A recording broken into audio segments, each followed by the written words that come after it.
Hey everybody, Chantel here. Wanted to do a quick update. I've been getting a couple of people asking me how I've been, and wanted to kind of update everybody as to where I'm at with my recent breast augmentation and VSG. So, getting to the breast augmentation first, I am 3 weeks out and still wearing, as you can see, a sports bra. Um, I did pretty well with it, and so far, really liking the results. It didn't go real big on size. Had a breast lift also, and feeling really good about it. Looking a lot better than what they look like before. So, having to get used to, or actually just to recover from it. There's a lot to it, especially when you have them under the muscle. A lot more than what I realized. So that's been interesting to have to try to uh, not have a lot of mobility. So that's I'm just now getting where I'm able to. I still have a lot of soreness, but in terms of pain, not a lot of pain now. When I first had it, I don't know. The post that I read before I had it talked about moderate pain, but I don't know. Maybe I'm older. My pain was not moderate. My pain was severe. So, uh, not to scare anyone, but just for myself, just like to share, be honest. The next thing I wanted to talk about was that I'm 16 months post-op my VSG. Not really a lot to report new. I had my food issues are pretty much the same. I did, however, did want to share that I am concerned at this point about my maintenance phase. Not something that I really heard a lot about or have done a lot of research on. Now that I'm here, uh, I need to deal with it, and it's some things. So far, let me just say I lost 100 pounds. Um, right at 100 pounds. So I went from, I believe I started in a 16, 18. I'm now a size 2. 4 fits me.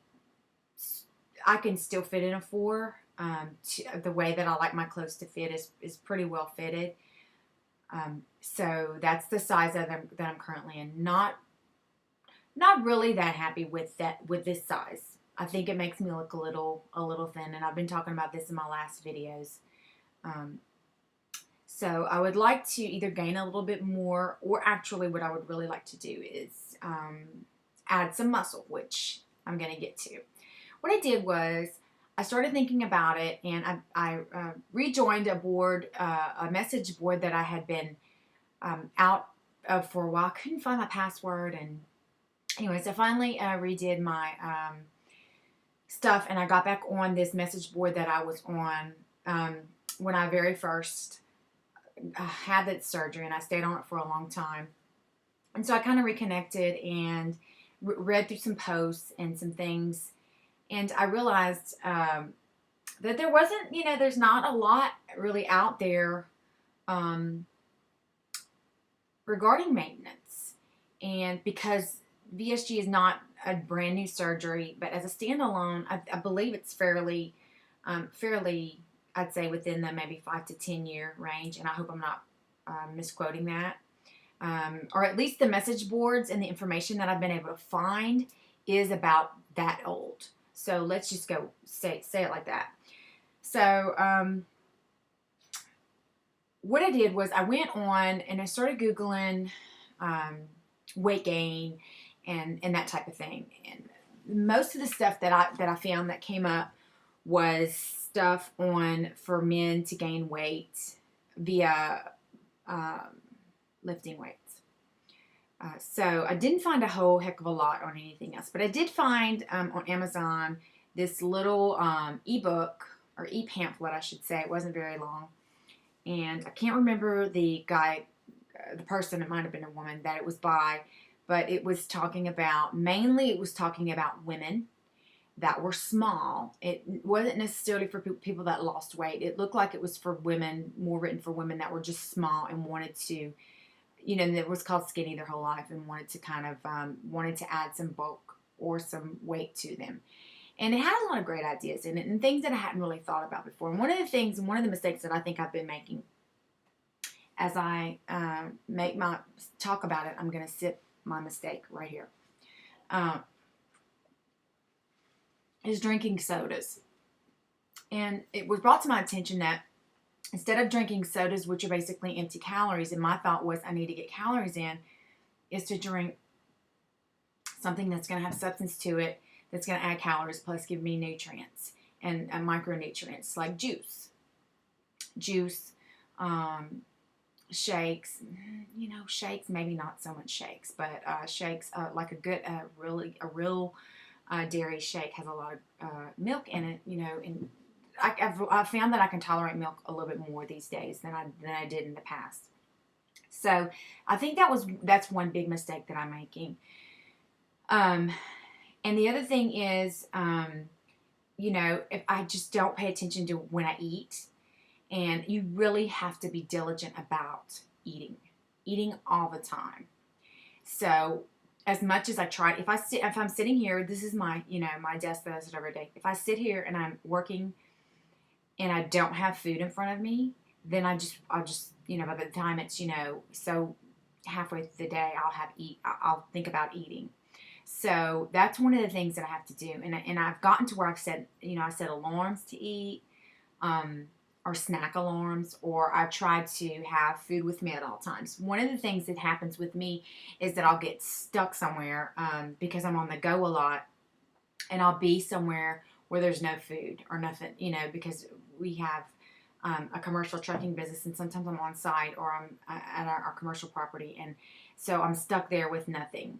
And so I've been really trying to make sure that I have beef jerky or things in my vehicle that I can just grab and munch on, because at this point, if I don't eat, I just have nothing to fall back on in terms of I'll start feeling weak, and I really hate that, and I'm really trying to get to where I have a little bit better nutrition, so that I won't feel that way, because I hate feeling vulnerable and weak, and I never have felt that way, and I've always been in really good health.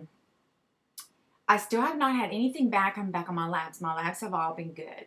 So the other thing was that I do plan on incorporating weight training, and that was one of the things that I read in the little ebook, was to incorporate weight training, not so much cardio, but weight training, and don't do it every day, and don't do it, do it infrequently, maybe like 3 days. I don't know. I don't remember what it said. Maybe like 3 days a week. So I am planning on doing that as soon as I'm released to do upper body. I'm going to try it and see, and, really hoping that adds to me. I have lost a lot of muscle, and I know I have, without a doubt.